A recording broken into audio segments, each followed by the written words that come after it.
날마다 하나님 말씀 가까이 하는 성도님들에게 하나님의 은혜가 함께하길 원합니다. 오늘 하나님께 주신 말씀은 로마서 12장 1절, 2절 말씀입니다. 그러므로 형제들아, 내가 하나님의 모든 자비하심으로 너희를 권하노니 너희 몸을 하나님이 기뻐하시는 거룩한 산 제물로 드리라. 이는 너희가 드릴 영적 예배니라. 너희는 이 세대를 본받지 말고 오직 마음을 새롭게 함으로 변화를 받아 하나님의 선하시고 기뻐하시고 온전하신 뜻이 무엇인지 분별하도록 하라.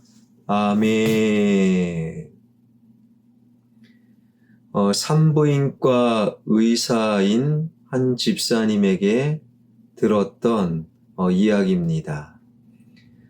산모 가운데 자연분만을 할 수 없는 산모, 당연히 제왕절개 수술을 해야 합니다. 제왕절개를 앞두고 있는 산모에게 마취를 하기 위해 심호흡을 하십시오.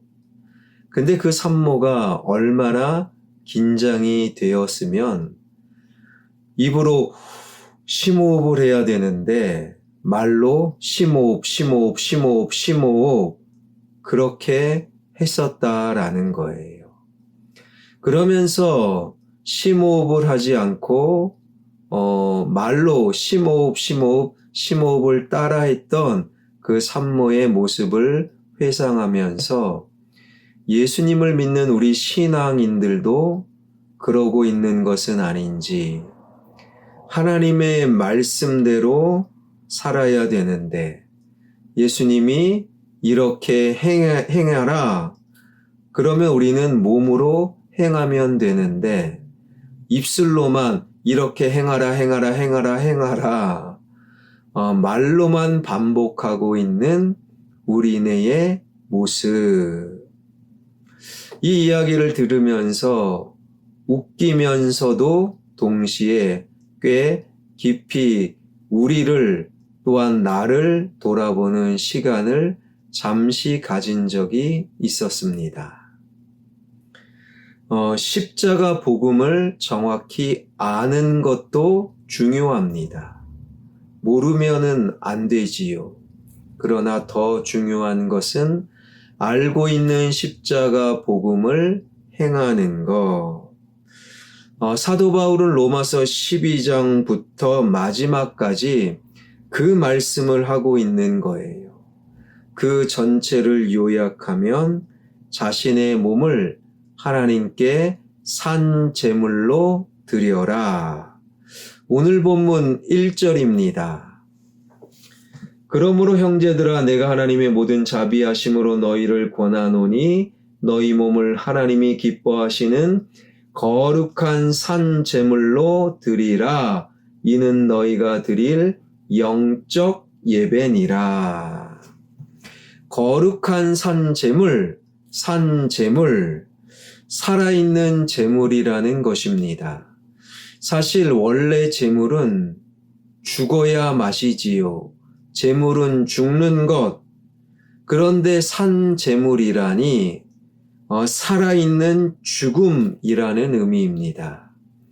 산제물 살아있는 죽음은 이미 로마서 6장에서 고백하고 있는 나는 죽고 예수님으로 사는 사람들의 삶을 가리키는 거예요. 예배를 통해 나는 죽습니다. 그리고 예배당 밖에서 예수님으로 인하여 살아갑니다. 나의 계획은 예배들을 드리다가 죽고 예배당 밖에서 예수님의 뜻대로 살아가는 바로 산 제물. 이것이 바로 자신의 몸을 산 제물로 드리는 영적 예배자들의 특징입니다. 사도 바울은 이것이야말로 영적 예배다라고 부르지요. 요한복음 4장 23절에서는 하나님께서는 이런 예배자들을 찾으신다라고 기록하고 있습니다. 그러니 진정한 예배는요, 예배당 안에 앉아 있는 것이 아니라 예배당 안에서 나는 죽고 예배당 밖에서 주님으로 인하여 살아가는 자, 이것이 바로 진정한 영적 예배자입니다. 제가 어릴 때만 해도요, 예배를 드릴 때 가장 잘 드린 것은 떠들지 마. 예배당 안에서 예배 드릴 때 떠들지 않는 것이 최고의 예배라고 가르쳤어요. 그래서인지 그때만 해도 무서운 선생님들이 매를 들고 예배를 감독하는 선생님들이 있었어요. 경우에 따라 너 뒤에서 서 있어, 손 들고 서 있어, 그런 전도사님들도 꽤 많았던 거예요. 예배를 잘 못 배운 겁니다. 그게 아니에요. 예배당에서는 예배 드릴 때 내 생각이, 내 바람이, 내 계획이 죽고 예배당 밖에서 주님의 뜻, 주님의 생각, 주님의 계획대로 사는 것, 내 욕망은 예배당에서 죽고 예배당 밖에서 말씀대로 사는 것, 이것이 산제물로 주님께 드리는 영적 예배라는 거예요. 꽤 오래전 한 교회를 맹비난하는 기사를 본 적이 있어요. 그 교회는 대형 교회, 특별히 새벽 기도로 잘 알려진 대형 교회, 그 대형 교회 특별 새벽 기도가 시작되는데요. 그 교회 특세는 그 큰 예배당 전체가 다 가득가득 차서 모자라서 보조의자, 모든 그 교회 부속실을 새벽기도 예배 장소로 써야 할 만큼 특별한 그 교회의 새벽기도, 그 새벽기도를 경험하겠노라고 한 기자가 그 교회 특별 새벽기도에 참여를 했어요. 기도회를 마치고 나오려는데 어마어마한 인파가 육교가 있었는데요. 육교를 건너뛰고 밑에 건널목도 없는데 육교 밑에 그 도로를 그냥 무단횡단, 왕복 6차선 도로를 무단횡단하면서 버스를 타보겠노라고 새벽기도, 특별한 새벽기도를 마치고 나오는 모든 그 교회 교인들이 육교가 아닌 무단횡단을 선택했던 그 모습, 그것이 너무 이상하고 너무 신기하고 너무 모순적이다 라는 뉘앙스로 기사를 쓴 거지요. 여러분, 우리의 예배는 예배당에서 내가 죽고 예배당 밖에서 예수님으로 사는 거예요. 예배를 마치고 특별한 기도회를 마치고 무단 횡단을 어찌 할 수 있겠습니까? 그 예배당에서 드렸던 기도와 찬송과 말씀 앞에 아멘은 하나님과 상관없는 기도요, 말씀이요, 찬송이요, 아멘임을 우리는 기억해야 할 것입니다. 예배당 안에서 내가 죽고 예배당 밖에서 주님으로 인하여 삽니다. 그렇지 않을 때 세상과 다르지 않다라는 거예요. 바로 2절입니다. 너희는 이 세대를 본받지 말고 오직 마음을 새롭게 함으로 변화를 받아 하나님의 선하시고 기뻐하시고 온전한 뜻이 무엇인지 분별하도록 하라.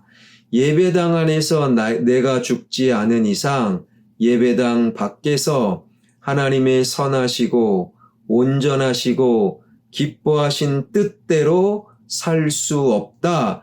예배당 안에서 내가 죽지 않을 때 세상 사람들, 하나님을 거부한 세상과 전혀 다르지 않다. 성경은 우리에게 하나님의 마음을 전하고 있는 거예요.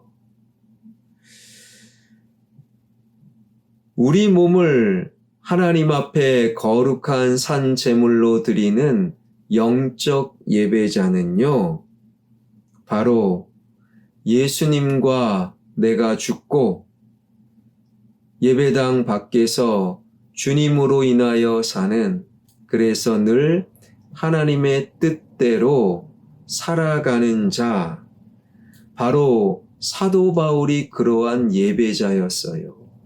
갈라디아서 2장 20절, 내가 그리스도와 함께 십자가에 못 박혔나니 그런즉 이제는 내가 사는 것이 아니요 오직 내 안에 그리스도께서 사시는 것이라. 다윗이 그런 삶을 살았지요. 다윗은 한 번도 왕이 되려고 한 적이 없어요. 그러나 하나님께서 다윗을 왕으로 세워 주셨지요. 그러나 압살롬이 아버지를 죽이고 왕이 되겠노라고 압살롬의 반역에 다윗은 도망갑니다. 도망가는 다윗을 조롱하고 비난했던 사람들도 있었어요. 다윗 주변에 600명의 군사, 다윗 주변에 엄청난 장수들이 왜 없었겠습니까? 그러나 저 다윗을 조롱하는 자를 내가 죽이겠습니다. 명령만 내리십시오. 그러나 다윗은 내가 죽고 하나님의 뜻으로 사는 진정한 예배자. 그래서 그 장수에게 조롱하는 자를 내버려둬라, 살려주어라. 다만 하나님께 그 인생을 맡겨드렸다라는 거예요. 예배당에서 다윗은 죽고 예배당 밖에서 조롱하는 자, 비난하는 자, 왕의 권력으로 손가락으로 끝낼 수 있는 그러한 자를 하나님께 맡겨드렸던 진정한 예배자. 사랑하는 여러분, 하나님 안에서 내가 죽고 예배를 드릴 때 내가 죽고 예배당 밖에서 하나님으로 인하여 살아가는 자, 예배당 안에서 내가 죽음으로 예배당 밖에서 하나님이 기뻐하시고 온전하신 뜻대로 살아가는 자, 진정한 예배자로 오늘을 살아가는, 예배당 밖에서 진정한 예배자로 살아가는 저와 여러분, 우리 모두가 되길 주님의 이름으로 축원합니다. 기도하겠습니다. 하나님이 말씀하심을 우리 입술로만 되뇌이는 자가 아니라 삶으로 행하는 자, 예배당 안에서만 머무는 자가 아니라 예배당 안에서 내가 죽고 예배당 밖에서 주님의 뜻대로 사는 거룩한 산제물 영적 예배자로 살아가게 하여 주옵소서. 나의 자녀가 예수 그리스도를 입술로만 아니라 삶으로 믿는 자, 삶의 현장에서 그 믿음 포기하지 않는 나의 자녀들, 나의 다음 세대들 되게 하여 주옵소서.